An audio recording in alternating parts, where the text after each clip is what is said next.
Salut, bienvenue sur NFT French Talk. Aujourd'hui, j'aimerais te parler encore une fois d'un projet de Pâques. Alors, c'est un projet qui est sorti le 2 décembre. Je n'ai pas fait de vidéo avant sur ça. J'attendais d'en savoir un peu plus et de faire une vidéo un peu plus complète sur le mécanisme. J'aurais pu faire une vidéo pour le lancement, mais je ne l'ai pas fait. Et donc, j'aimerais te parler. Il n'est pas trop tard pour rentrer. Je pense que tu as le temps encore de rentrer, même si c'est un peu plus cher pour toi de rentrer maintenant. Mais je te parle de ce projet parce que c'est un projet NFT assez innovant et on va voir pourquoi. Donc, je ne vais pas refaire une vidéo pour t'expliquer qui est Pâques. Alors, si ça se trouve, Pâques, c'est un homme ou c'est une femme ou c'est un groupe de personnes. C'est pas quelqu'un qui est facilement identifiable, donc on pense qu'il est turc et que c'est une personne, mais c'est pas sûr, parce qu'on a l'impression qu'il dort pas, quoi. Ce mec, il est tout le temps actif sur Twitter du matin au soir. Et moi, je pense que c'est un groupe de personnes, mais voilà. Donc, je vais pas revenir sur l'artiste Pac, pour lequel j'ai fait déjà plusieurs vidéos. Je vais te parler de son dernier projet qui s'appelle Merge. Alors, c'est un projet intéressant. À plusieurs niveaux, mais surtout au niveau du mécanisme et du smart contract. C'est-à-dire que la façon dont fonctionne ce NFT est totalement, entre guillemets, inédite. Donc déjà, rien que le lancement de ce NFT était assez particulier parce qu'il y avait un early access pour ceux qui avaient déjà des œuvres de Pâques, qui pouvaient rentrer beaucoup plus tôt. Ensuite, il y avait un public access. Après, il y avait une fin de vente.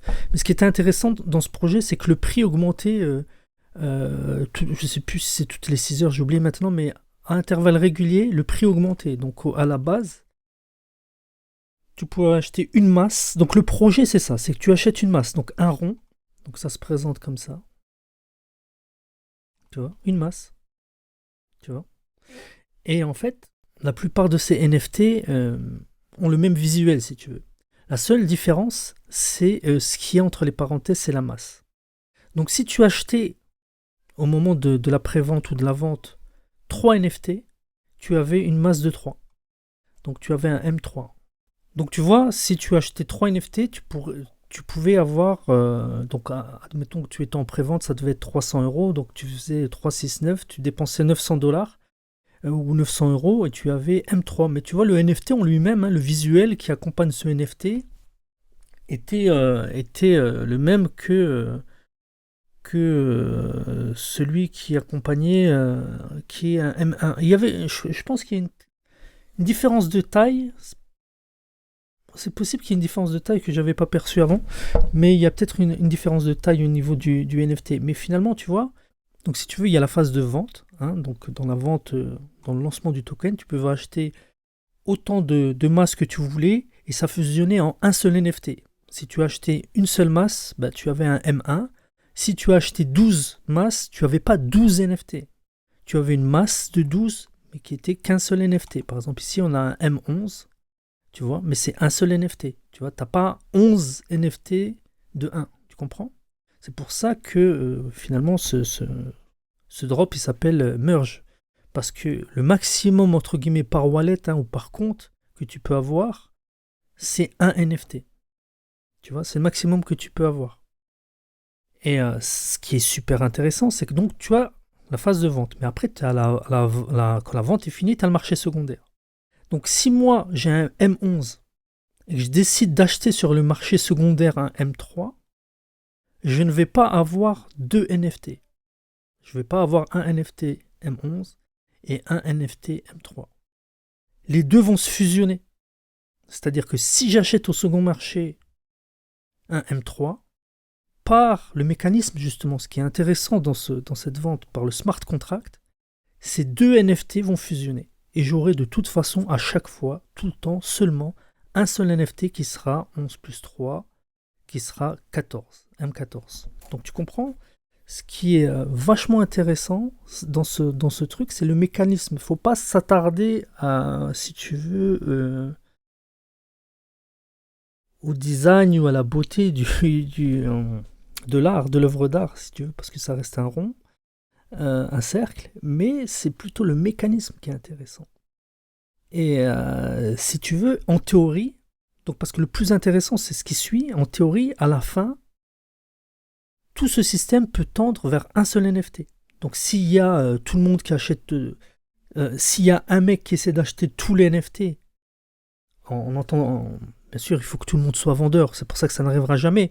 Mais en théorie, si quelqu'un décidait d'acheter toutes les masses, il terminerait avec une masse énorme et il aurait acheté toutes les masses. Donc ce qui est important, c'est que aussi qu'il faut comprendre, c'est que le nombre de masses est déterminé par le nombre de ventes qu'il y a eu au départ. Et là, ce qu'il faut savoir, c'est que cette vente a battu des records. Donc je pense que Merge est le projet qui a généré le plus d'argent peut-être de tous les temps. Bah, je ne vais pas m'avancer, mais a priori, ça serait un des projets qui a généré le plus d'argent devant Beeple ou peut-être juste derrière Beeple, je ne sais pas.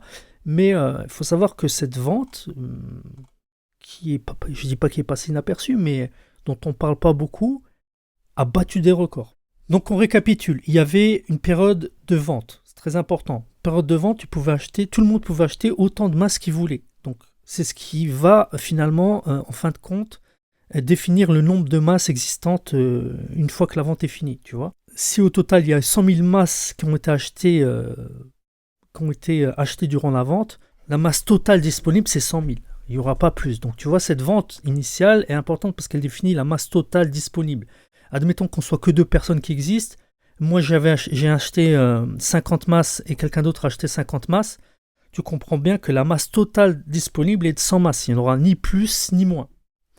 Et si moi j'achète les 50 masses de l'autre personne qui en a acheté 50, voilà, je me retrouve avec un NFT de 100 et l'autre se retrouve avec rien du tout. J'aurais tout acheté. Donc voilà, de manière très synthétique, très imagée avec seulement deux NFT, je t'expliquais un peu ce mécanisme.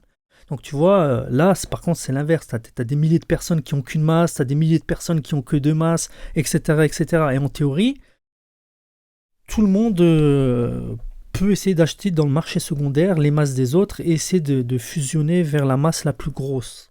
Ok, donc voilà, là, j'espère que tu as compris un peu la théorie c'est la beauté en fait de ce projet NFT. Il est plus dans le mécanisme smart contract que dans l'esthétique du NFT en lui-même. Pour la petite histoire, quelques jours après la fin de la vente, lorsque les transactions dans le marché secondaire commençaient à avoir lieu, on s'est aperçu que quelques NFT faisaient des bugs. Il y avait un bug dans smart contract et si par exemple quelqu'un par exemple le M11 achetait le M3 et revendait donc ça fait 11 plus 3, ça fait 14. Et si je vendais mon M14 à ce M2 là, donc ça faisait un M16, le M16 là était crédité sur le compte du premier vendeur. Une histoire comme ça, je ne dis pas que c'est juste ce que je te raconte, mais en fait il y avait un bug dans le smart contract qui fait que lorsque certaines transactions étaient faites, le NFT allait être crédité à la mauvaise personne. Et donc c'était vraiment un pourcentage très faible. Donc à partir de ce moment-là, Nifty Gateway a bloqué toutes les ventes. Le temps qu'on résolve ça sur un smart contract, apparemment, ceux qui avaient un NFT buggé, ils le gardent mais peuvent rien faire avec. Et il a été remplacé par ce qu'ils auraient dû avoir. Et puis les autres personnes, apparemment, n'ont pas été impactées. Je pense que ça a été résolu au niveau du smart contract. Je n'ai pas les détails de ce bug. Mais pour la petite histoire, parce que ça donne toujours un peu de cachet à cette histoire, à ce drop, sache qu'il y a eu un bug durant ce drop. Autre chose dont je voudrais te parler. Là, ce qui est très important quand tu vas dans Nifty Gateway, maintenant tu as les propriétés, les properties de ce NFT. Donc tu peux classer tous les NFT qui existent de Merge par propriété. Et il faut que tu saches que donc comme on a déjà discuté, ces NFT se distinguent par leur masse, mais parfois aussi par leur couleur. Ils peuvent différer par leur couleur, et cette couleur dépend du classement lors de la vente initiale. Si tu avais acheté le plus de masse, tu obtenais une certaine couleur. Donc, selon le classement de la vente initiale, tu avais des couleurs différentes. Et en plus, il y avait aussi une sorte de distribution aléatoire de couleurs. Donc, tu pouvais avoir un M1, donc une très petite masse de couleur bleue. Donc, tu vois, il y a tout un tas de critères qui fait que tu pouvais avoir une couleur différente selon ta masse. Tu vois, donc tu vois, là, tu as un M5000 de couleur rouge. Ça, c'est, à mon avis, parmi les plus lourds, les 5 premiers peut-être plus lourds.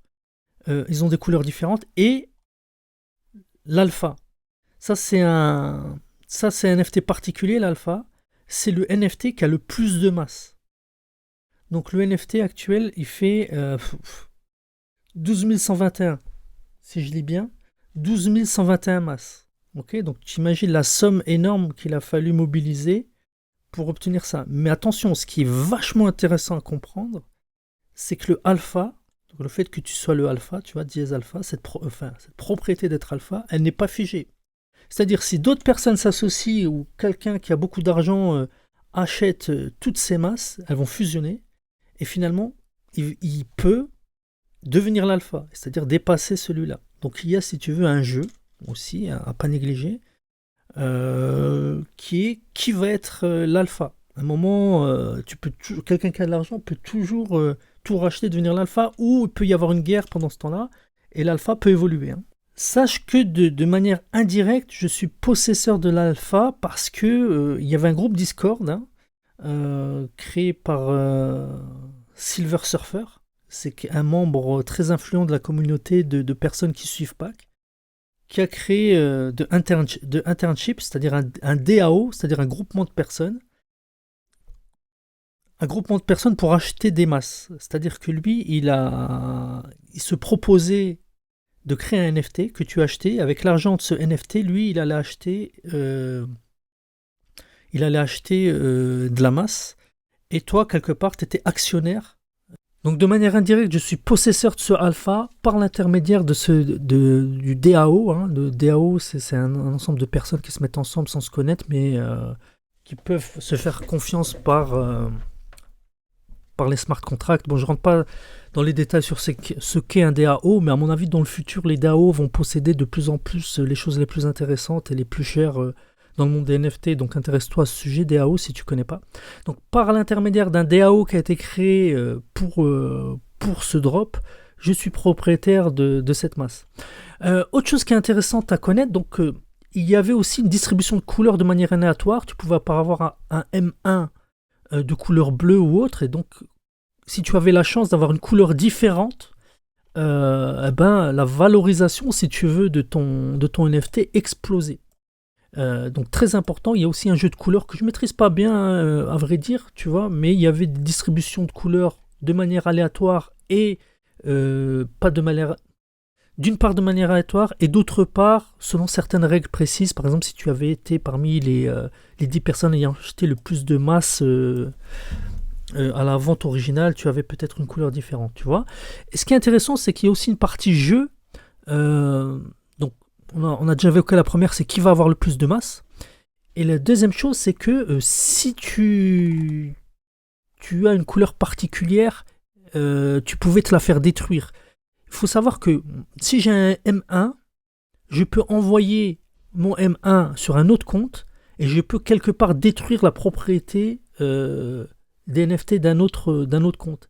C'est-à-dire si par exemple on avait un M11 de couleur bleue et que moi je lui envoie mon M1, parce que admettons que j'avais un autre compte avec aussi un M11 de couleur bleue mais que je voulais détruire cette propriété-là, je pouvais envoyer mon M1 vers ce M11 et lui enlever sa couleur bleue. Donc c'est une partie du jeu qui est aussi parallèle, que je maîtrise pas très bien à vrai dire, mais je sais que ça existe. C'est que de manière intentionnelle, certaines personnes peuvent décider d'envoyer une masse à une autre personne pour détruire les propriétés du NFT. Donc ce qu'on voit aussi ici, donc, c'est que il y a des propriétés entre guillemets. Chaque NFT a des propriétés, hein, et je comprends pas toutes les propriétés, par exemple les tiers, etc. Ce que ça veut dire, mais ça aura peut-être un peu plus de sens plus tard. Je sais pas exactement ce que signifie chaque propriété, mais faut savoir que certaines propriétés peuvent faire varier la valeur de ton token. Enfin, maintenant, ce que j'aimerais aussi terminer par te dire, c'est que concernant l'Hash écosystème, tu sais que Pâques a créé une monnaie qui s'appelle le Hash. Si tu sais pas c'est quoi, j'ai fait une vidéo sur ce sujet, je te conseille vraiment de la voir. Elle est intéressante, je trouve. Je crois que c'est la seule vidéo C'est la première vidéo, en tout cas en français, sur la monnaie H. Et il faut savoir que maintenant, évidemment, tous les NFT que crée Pack pourront d'une manière ou d'une autre être convertis en H, qui est la monnaie. Et donc, c'est intéressant parce que Pack a fait un tweet et il a fait un site où il a créé un site qui s'appelle Mass Black. Et il a dit que c'est un endroit où tous ceux qui ont des masses pourront demander un NFT. Donc apparemment, je ne sais pas si on va transformer nos masses en NFT ou si on va recevoir un NFT supplémentaire qu'on pourra transformer en H. Donc très intéressant. Voilà, si tu vas sur le site, ça ressemble à ça. Hein. Pour l'instant, je dirais qu'il n'y a rien. Par rapport à ce que je te disais tout à l'heure, tu vois, il y a un Pack qui avait fait justement un tweet. A Blue M1 just got murdered by an M3. Donc, sent by a random DAO. Donc, il y a un DAO, hein, donc un groupement de personnes, qui a envoyé un M3 à un bleu M1, probablement pour détruire cette propriété. Je ne sais pas comment, mais ça veut dire que ce DAO a plusieurs comptes, probablement. Je ne sais pas comment ils ont fait ça, parce que sinon ils perdraient leur NFT. Et donc, ils ont voulu détruire la propriété du M1 et lui ont envoyé donc un M3. Et donc, du coup, ce mec-là s'est retrouvé avec un M4. Donc, ça pourrait, dans un premier temps, tu pourrais dire, ah ben c'est chouette, il a un M4, maintenant c'est supérieur à un M1, mais c'était un M1 bleu, donc sûrement avec une grosse valeur. Et probablement que ce DAO a un M1 bleu et ils voulaient augmenter la rareté de leur M1 bleu. Donc tu vois un peu la logique derrière le fait de pouvoir envoyer un NFT vers un autre et détruire la valeur. Donc c'est pas aussi... les projets de Pack sont difficiles, hein. Il n'y a personne qui comprend sur le bout des doigts tous les détails, mais tu vois l'idée. Et enfin, une chose à retenir, c'est que dans tous les projets de Pack, il y a un twist. Donc, il annonce des choses qui changent la donne. Hein. Il y a une nouvelle qui tombe et qui fait que un NFT qui n'avait pas de valeur, tout d'un coup, a beaucoup de valeur, ou que tout le monde se rue vers l'achat de tel ou tel NFT. Il est très fort pour créer des twists et faire des jeux. Donc, tu vois, voilà, on a terminé. C'était une vidéo un peu longue. J'espère t'avoir donné toutes les informations utiles pour entrer dans Pack. Donc la vente initiale est déjà faite. Donc maintenant ce qu'il y a, c'est que les ventes sur le marché secondaire que tu peux acheter sur OpenSea. Donc fais attention d'aller sur la page officielle de Pack ou directement sur Nifty Gateway. Hein. Donc OpenSea, Nifty Gateway, c'est les deux sites où tu pourrais acheter du Pack. D'ailleurs, voilà, ça me fait penser à une chose. Moi, j'ai un compte sur Nifty Gateway sur lequel j'ai acheté du Pack, mais j'ai aussi un MetaMask. Et je pourrais aussi acheter un M1 sur MetaMask. Et donc j'aurai si tu veux, deux tokens à la place d'un. Si je reste sur Nifty Gateway et je fais tous mes achats, tout va fusionner. Si je reste sur mon MetaMask et je fais plusieurs achats de masse, tout va fusionner dans mon MetaMask. Tu vois. Mais si j'ai deux comptes différents, je pourrais avoir deux NFT différents de cette collection qui, lorsqu'elles sont sur le même compte, fusionnent. Voilà, j'espère que tu as compris un peu. Je sais que c'était un peu confus, mais j'espère que c'est un peu plus clair pour toi quand même. Et forcément, je m'excuse si j'ai fait des erreurs, des approximations, des choses comme ça. Ça peut arriver avec un projet aussi complexe. Il peut arriver que je me trompe ou que je dise des bêtises. Mais de manière générale, j'espère t'avoir apporté plus de lumière que de brouillard. Et sur ce, enfin aussi n'oublie pas, j'ai une newsletter. Si dans le futur je veux t'envoyer des tips ou des infos un peu inédites, je pourrais te contacter par cet effet. Donc dans la description tu trouveras une adresse et tu mets ton email. Tu ferais partie de ma liste d'amis. Et si une fois je veux te donner des infos inédites, je pourrais te contacter. Donc n'hésite pas à t'inscrire à cette liste. Je vais pas te bombarder d'emails, hein, c'est pas mon genre, mais au moins... si une fois j'ai quelque chose d'important à te dire, je pourrais te prévenir par ce biais. Voilà, sur ce, à bientôt. N'oublie pas de liker, de partager pour faire un peu monter cette chaîne et un peu la faire découvrir. Si par contre tu veux pas qu'elle soit découverte, alors ne like pas et ne partage pas. Sur ce, je te dis à bientôt, ciao.